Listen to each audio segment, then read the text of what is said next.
नमस्कार मेरे प्यारे शिष्यों। आज हम बहुत ही बेहतरीन टॉपिक विज्ञान का परिचय लेकर के आए हैं।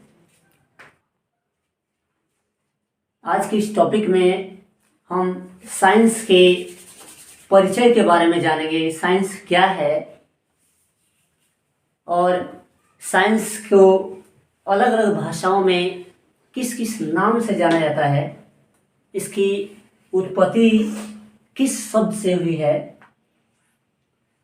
और इसका फुल फॉर्म क्या है, और साथ में हम पढ़ेंगे विज्ञान दिवस कब मनाया जाता है। इसमें विज्ञान दिवस दो प्रकार के होते हैं, एक राष्ट्रीय विज्ञान दिवस और एक अंतर्राष्ट्रीय विज्ञान दिवस। इसी के बारे में इस टॉपिक में चर्चा करेंगे हम। तो चलते हैं इस बेहतरीन टॉपिक की तरफ। सबसे पहले टॉपिक में हम बातें करेंगे साइंस के अलग अलग भाषाओं के बारे में। पहले यहाँ पे इंग्लिश में अर्थात हिंदी में कहते हैं, अंग्रेजी में तो पता ही आपको क्या कहते हैं, साइंस, और हिंदी में विज्ञान, और संस्कृत में वेद कहते हैं या शास्त्र कहा जाता है। आप पढ़े होंगे वेद, 4 वेद हैं हमारे, ऋग वेद, साम वेद, यजुर्वेद, 4 वेद हैं हमारे। और वेद में सभी संग्रह है, साइंस का पूरा संग्रह उपस्थित है। इसकी उत्पत्ति के बारे में चर्चा करेंगे। उत्पत्ति के बारे में ये जो है यूनान देश में 2 भाषाएं हैं, लैटिन भाषा और ग्रीक भाषा। जो लैटिन शब्द है, लैटिन भाषा, उसमें साइंटिया से हुई है साइंस की उत्पत्ति, और ग्रीक भाषा में जो शब्द है सीओ, उससे हुई है साइंस की उत्पत्ति। दोनों का अर्थ होता है टू नो अर्थात जानना, या नॉलेज अर्थात ज्ञान। जानना या ज्ञान होता है इसका अर्थ। हमारे भारत में संस्कृत जो है प्राचीन भाषा के रूप में माना जाता है। संस्कृत क्या मानता है बाबू? प्राचीन भाषा, प्राचीनतम भाषा है। सभी भाषाओं की उत्पत्ति ऐसा मानना है कि यहीं से हुआ है। तो आते हैं संस्कृत में, समझते हैं विज्ञान की उत्पत्ति कैसे हुई है।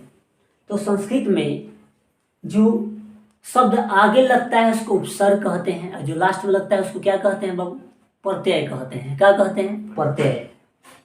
तो उपसर्ग वी जो है यहाँ पे उपसर्ग है, तथा ज्ञा धातु से ल्यूट अन प्रत्यय लगाने से बनता है, जिसका अर्थ होता है विज्ञान। चलते हैं अब आगे की तरफ। फुल फॉर्म ऑफ साइंस, विज्ञान का अलग अलग, विज्ञान का पूरा नाम के बारे में चलते हैं। पूरा नाम जानेंगे, साइंस को का फुल फॉर्म जानते हैं। एस फॉर होता है सिस्टमेटिक, और सिस्टमेटिक अर्थ होता है सिस्टम से, कोई चीज़ क्रमबद्ध तरीके से या व्यवस्थित कहें, एक के ऊपर एक सजा करके कहा जा सकता है। क्योंकि कोई भी चीज़ बिना सिस्टम का आइएगा तो सक्सेस नहीं हो पाएगा कोई भी शख्स। अब हम लोग पढ़ाई करते हैं तो पढ़ाई करना क्लास 1 से शुरू करते हैं। ऐसा थोड़ा नहीं है कि सीधे क्लास 10 के बाद नीचे की तरफ हम पढ़ना शुरू करेंगे। ऐसा हो सकता है? नहीं हो सकता है। तो कंफर्म है कि हम नीचे से पढ़ाई शुरू करेंगे। लेसन 1 से पढ़ते हैं चैप्टर में। कैसा होता है? पहले बायोलॉजी में 16 लेसन है, 16वां लेसन शुरू करें पढ़ने, तब कैसा होगा? ले वो 16 लेसन पढ़ाई शुरू कर, कैसा लगेगा? अच्छा तो लगेगा नहीं। तो उसके लिए हम पढ़ाई करते हैं शुरुआत से, अर्थात क्रमबद्ध तरीके से व्यवस्थित ढंग से पढ़ते हैं। तो पहले सिस्टमेटिक, व्यवस्थित। कॉम्प्रीहेंसिव का मतलब होता है व्यापक, अर्थात बहुत बड़ा। अब एक ढाका नहीं कहत, हम एक कह रहे थे व्यापक है, या विस्तार पूर्वक लमड़ा करके भोजपुरी में कहा जाए तो किसी भी चीज़ को पढ़ा जाता है तो सुंदर ढंग से पढ़ाते हैं, व्यवस्थित ढंग से पढ़ा जाता है, व्यापक ढंग से पढ़ा जाता है, विस्तार पूर्वक पढ़ते हैं। दूसरा है इन्वेस्टिगेशन। आपको पता है CID में इन्वेस्टिगेशन होता है। इन्वेस्टिगेशन को हिंदी में कहते हैं जांच पड़ताल, जांचा जाएगा या पड़ताला जाएगा। या तो कहते हैं निरीक्षण, इंस्पेक्टिंग, अर्थात भोजपुरी में कहते हैं निहारल जाता, उसको कह सकते हैं। जब निहारेंगे, किसी भी चीज़ को खोजने के लिए पहले निहारते हैं, आपका फाड़ फाड़ कर निहारते हैं। और जब ठीक है उसको खोज देख लेंगे तो खोज या अन्वेषण कहते हैं उसको, एक्सप्लोरेशन। और इसके बाद इसका एन फॉर होता है नेचर्स। नेचर का मतलब होता है प्रकृति है, स्टॉपी दे के एस लगा दिया जाएगा, इसका अर्थ होता है प्रकृति का। जिसके आगे स्टॉपी दे के एस लगाएंगे उसका मतलब क्या होता है, का होता है। राम स्टॉपी दे के एस लगाएंगे तो राम का, ठीक है। श्याम ले स्टॉपी देख लेंगे तो श्याम का। अब सीता स्टॉपी देख लगाएंगे तो क्या होगा, सीता का। अर्थात जिसके आगे स्टॉपी दे के एस लगाते हैं उसका मतलब होता है उसका। क्लियर है। कज, ठीक है, सी फॉर होता है कज या कज कहते हैं, इसको तो होता है कारण या वजह। अब किसी व्यक्ति को बीमारी हो जाए, किस वजह से हुआ है, तो उसका कारण है कजेज है, वो क्यों हो रहा है बीमारी। चलते हैं तो अगला इफेक्ट का होता है प्रभाव।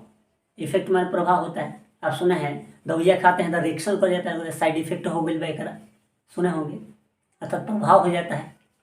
प्रभाव होगा तो यहाँ पे इफेक्ट माने प्रभाव होता है। अब पूरा ये साइंस का एक डेफिनेशन हो गया है। आते हैं व्यवस्थित, व्यापक, जांच पड़ताल, खोज, प्रकृति के कारण और प्रभावों को जानना ही क्या कहलाता है बाबू, विज्ञान कहते हैं। क्या कहते हैं, विज्ञान कहते हैं। विज्ञान मतलब बिना ज्ञान का नहीं है, हम ध्यान रखिएगा। अब विज्ञान माने बिना ज्ञान वाला पढ़ाई नहीं क्या हो बाबू, यहाँ है विशिष्ट ज्ञान की पढ़ाई हो रही है, इसीलिए इसका नाम विज्ञान है। अब भी माने बिना ज्ञान, मतलब बिना ज्ञान के भॉइस बल बुद्धि है बनाने के लिए नहीं पढ़ाया जा रहा है, यहाँ पे बच्चों को विशिष्ट ज्ञान देने के लिए पढ़ाया जा रहा है। अब चलते हैं आगे, विज्ञान दिवस के बारे में हम बातें करेंगे, साइंस डे के बारे में। दो प्रकार के, एक नेशनल और दूसरा इंटरनेशनल। एक नेशनल होता है, दूसरा क्या होता है बाबू, इंटरनेशनल। नेशनल अर्थात हमारे देश का, इंटरनेशनल माने विदेश के बारे में बातें कर रहे हैं, अर्थात वर्ल्ड के बारे में, पूरे विश्व के बारे में बातें हो रही है। तो नेशनल साइंस डे 28 फरवरी को मनाया जाता है। कब मनाया जाता है, 28 फरवरी को मनाते हैं राष्ट्रीय विज्ञान दिवस। वो भी हमारे भारत के महान साइंटिस्ट थे, नाम था सीवी रमन, पूरा नाम है चंद्रशेखर वेंकटा रमन। क्या नाम है बाबू, चंद्रशेखर वेंकटा रमन। और इन्होंने खोज किया था रमन प्रभाव का, रमन इफेक्ट का, जिस कारण से इन्हें 1930 ईस्वी में नोबेल पुरस्कार से सम्मानित किया गया। किससे सम्मानित किया गया, नोबेल पुरस्कार से। सबसे बड़का पुरस्कार है नोबेल पुरस्कार, उससे सम्मानित किया गया है। और 1986 में सबसे पहले राष्ट्रीय विज्ञान दिवस मनाया गया। 85 से शुरू हुआ काम होना, लेकिन मनाया गया 86 में। और 1986 में ही राष्ट्रीय शिक्षा नीति लागू हुआ था पहला। कब लागू हुआ था, 1986 ईस्वी में। ये तो हो गया हमारे देश के बारे में। अब चलते हैं देशवा के बाद में, विदेशों की बात करेंगे। विदेशों में इंटरनेशनल साइंस डे या वर्ल्ड साइंस डे ये मनाया था 10 नवंबर को। कब मनाते हैं, 10 नवंबर, जिसमें इसका मेन उद्देश्य है शांति और विकास। पूरे देश में शांति बनाकर रखिए और विकास कराइए, इसका ये मेन पर्पस है। वर्ल्ड साइंस डे का मेन पर्पस है शांति और विकास। तो